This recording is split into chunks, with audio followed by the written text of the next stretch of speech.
Bismillahirrahmanirrahim. Assalamualaikum warahmatullahi wabarakatuh.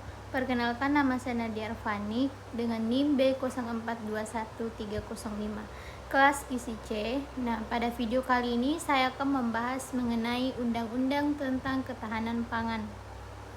Apa sih itu ketahanan pangan? Nah, pangan merupakan segala sesuatu yang berasal dari sumber hayati dan air, baik yang diolah menjadi makanan ataupun minuman.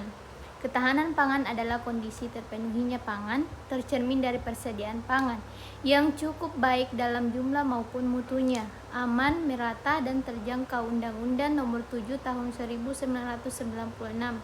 Ketahanan pangan menyatakan bahwa penyelenggaraan pangan dilakukan untuk memenuhi kebutuhan dasar manusia yang memberikan manfaat berdasarkan kedaulatan secara pangan, adil, merata, berkelanjutan, kemandirian, dan pangan. Ketahanan pangan Undang-Undang Nomor 18 Tahun 2012. Kemudian, apa sih isi Undang-Undang Nomor 18 Tahun 2012 terhadap ketahanan pangan?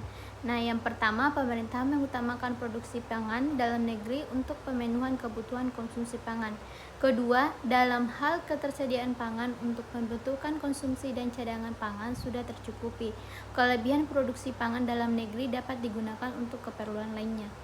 Kemudian ada syarat ketahanan pangan. Yang pertama, mandiri, yaitu mampu memproduksi pangan yang beraneka agama dari dalam negeri. Kedua, berdaulat, mampu kebijakan penentuan pangan secara mandiri, campur tanpa adanya campur tangan dari pihak lain. Kemudian ada sejarah dan pilar ketahanan pangan. Yang pertama itu sejarah. Nah, pada tahun 2014 FAO menjadikan pertanian keluarga dan pendekatan pangan kelaparan dunia sebagai salah satu kedaulatan untuk mencegah terjadinya strategis. Kemudian ada pilar. Berikut permasalahan pilar ketahanan pangan. Yang pertama, ketidakcukupan produksi pangan dikarenakan laju produksi yang lambat. Kedua, belum sepenuhnya pangan terjangkau oleh masyarakat. Ketiga, minimnya stabilitas ketahanan pangan. Keempat, minimnya pemanfaatan pangan. Kemudian ada konsep ketahanan pangan, yaitu ada kedaulatan pangan. Yang pertama, mampu menentukan kebijakan sendiri. Kedua, menjamin hak pangan. Ketiga, memberikan hak bagi masyarakat untuk menentukan sistem pangan sesuai dengan SDL-nya. Kemudian ada kemandirian pangan. Yang pertama, memproduksi pangan yang beraneka dari dalam negeri. Kedua, menjamin pangan.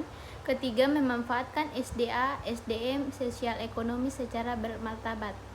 Ketiga, ada ketahanan pangan, yaitu terpenuhinya pangan hingga tingkat perseorangan, yaitu terlihat dari pertama, pangan yang tersedia baik, hidup sehat, dan outcome. Kemudian ada strategis untuk menjaga ketahanan pangan. Yang pertama, peningkatan produksi dan produktivitas sektor pertahanan. Kedua, peningkatan ketersediaan pangan strategis nasional. Ketiga, peningkatan keterjangkauan dan pemanfaatan pangan. Keempat, yaitu ada tiga. Yang pertama, penyediaan benih unggul, memberdayakan usaha pangan skala kecil. Ketiga, memfasilitasi pengembangan sistem distribusi di perdesaan. Baik, sekian dari yang dapat saya sampaikan. Semoga bermanfaat. Saya akhiri dengan ucapan wassalamualaikum warahmatullahi wabarakatuh.